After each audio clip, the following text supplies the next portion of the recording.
农村人一天的生活，看我奶今天做了啥饭。冰冻3尺非一日之寒，人胖3斤那是一点都不难。奶奶就是减肥路上最大的绊脚石。大家都说老二圆了点，那能不圆吗？每次老二刚减了一点，就被奶奶做的各种美食头一胖了。你们猜奶奶说啥？减不下去，干脆拜减。减肥就是没苦硬吃。老二可不愿意了，就想好看点，苗条点。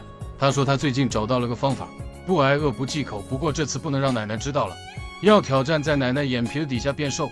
看样决心已来。哎呦，好家伙，这是要从早上开始改变策略啊！整上了鸡蛋、牛奶，还有什么蛋白棒。老二讲话了，这个蛋白棒是用纯蛋白粉压的，和市面上用小麦粉、滥竽充数的不一样。真材实料，边说还夸这个好吃。好吃有啥用啊？这俩指定吃不饱，夸夸一顿炫，说的饱了，哭吃直接散现。中午来不做饭。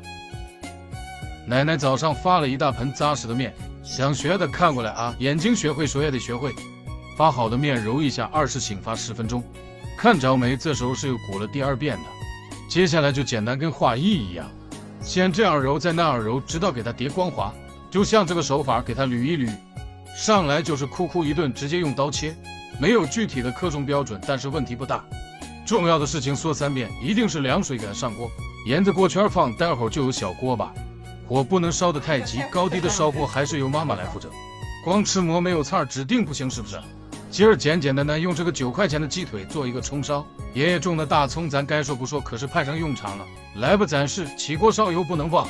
先把肉放进去了以后，给它煎至2面金黄，然后把这个料汁和葱花哭哧往里这么一倒，最后再来点咱家地里边的那个小芝麻。哎呦，我焯一焯拌一拌，这药味挠一下可就上来了呀，朋友们。有花生米的放点够，哇塞！你看又偷看了。来，再一次的起锅烧油，为了配合老二，咱今儿主打吃素。肉丝煸好了以后，倒上醋、生抽和蚝油，绿豆芽倒进去了以后，给它猛猛的一翻炒。你别说没治了，待会儿配上刚出锅的馒头。它10分钟，我得叫它大火了，大火得叫不胳膊，要不然搁哪久嘞。此时此刻，大白馒头已经正式的时间到，搁到面点上这一块你就不要问了。赵女士那可是牛背上翻跟头，有点硬功夫。煎起来笼布，给它猛的一卡，好家伙，个个都有小锅巴。咱也得是给它切炒一个。但是这个螃蟹也得让爷爷先拿味儿。终于等到了每天的干饭时间，你就看这大馒头蒸的，咱说谁不迷糊？不是，你在减肥呢，哥们儿。按那个方法，中午可以正常吃7、8分饱就行。这不忽悠人吗？这个食谱的早晚餐比平时吃的热量低很多，中午稍微控制就行。整天下来就少了很多的热量嘛，好像也是这么个理儿哈。就这个节奏，别说奶奶了，谁知道你在减肥？这么前脚说晚上吃点热量低的，后脚是整出来个甜品，不得老胖人了这。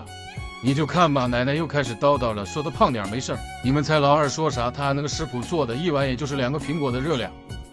胖啥胖啊？不是哥们儿，现在减肥这么幸福了。朋友们，咱该说不说，这一下还整了多少有那么点像样。说干就好好坚持，还真是人老二的作风。今天上午就这样吃了，吃个玉米，吃点再吃一个鸡腿。就这小饮食搭配的营养均衡，在奶奶眼皮底下竟然坚持了8天。时间到第9天，见证奇迹的时刻到来。哎呦，我坚持就是胜利啊！从58.5到55，完成的不错。最先感受变化的就是裤子都大了1圈呢。奶奶讲话了，这一天天该吃吃该喝喝，咋还瘦了呢？